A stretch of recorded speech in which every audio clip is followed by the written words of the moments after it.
Here's a little tip that can make your ads way more profitable.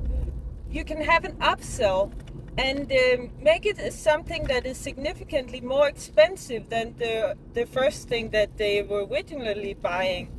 Because when people say yes to buy something from you, then they may be interested in a related product. Like if you're selling a ring, then you can have an upsell that is maybe earrings that are matching the ring. And if people say no to that, then you can also have a downsell, maybe a necklace that costs significantly less. Because when you can just sell one extra thing sometimes, it doesn't have to be everybody that buys it. That's gonna make your overall profitability way higher.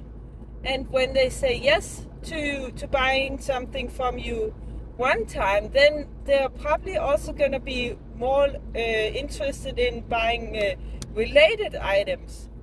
So doing something like that is a great way to make your ads way more profitable.